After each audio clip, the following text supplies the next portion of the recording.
oh my goodness, that evil Marxist, Leninist, atheist, Muslim Barack Obama has done it again. He took God out of the Gettysburg Address. Oh no.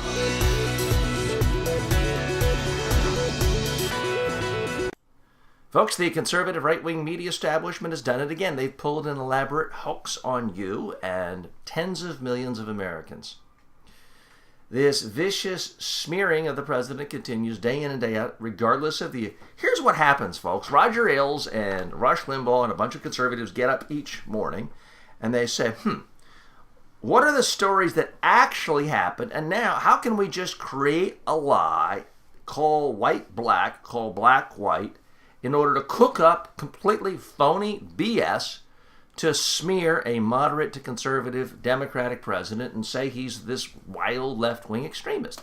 That is what they do. Case in point, with this alleged infraction of Obama omitting God in his reading of the Gettysburg Address. What Obama actually did is Ken Burns, the famed documentarian, asked President Obama to read the original draft that Abraham Lincoln wrote of the Gettysburg Address. The original draft had absolutely no reference whatsoever to God.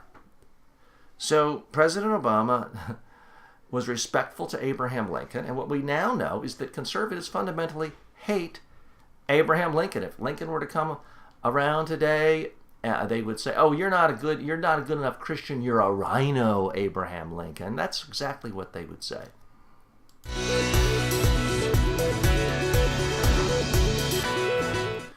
Now, in other news, Chris Christie continues to win the media primary for 2016. He continues to say the sorts of things that liberal media commentators love, and yet actual Republican activists who vote in primaries and caucuses hate. He told a group of CEOs earlier this week that both parties are the problem, but singled out the GOP for the government shutdown and said that D.C. is full of absolutists.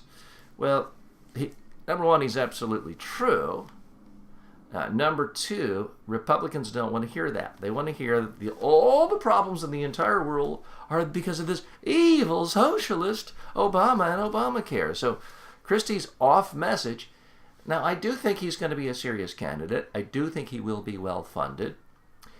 What I think will happen and what I hope will happen is the right wing will vilify him, trash him, destroy him. He will not get enough votes to win the nomination, and yet polls will show that he actually has the support of the majority of Republican voters and a whole lot of independent voters, and that will thus propel Chris Christie into an independent bid for presidency, thus destroying the modern Republican Party. That's my belief as to what will happen. It is also my hope.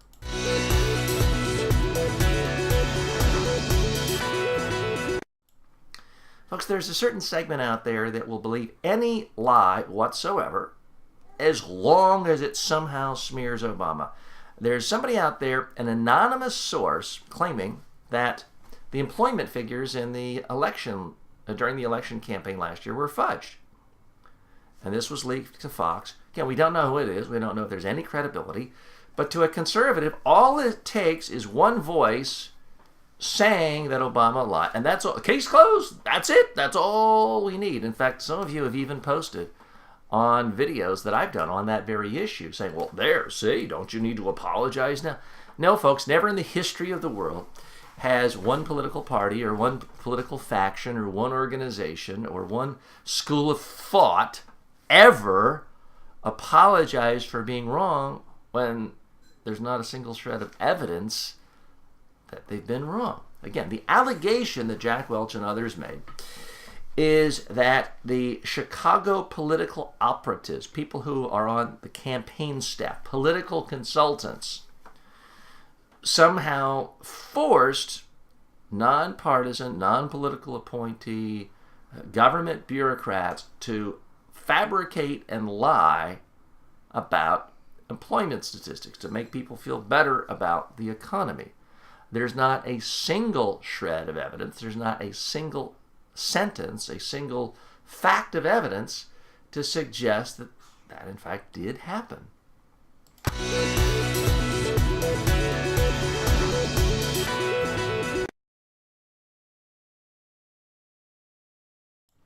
Okay, I'm no big fan of Governor Rick Scott of Florida. He is a Tea Party guy. He's basically just a right-wing hack who bought his way into the election because he is a really rich guy with a healthcare company.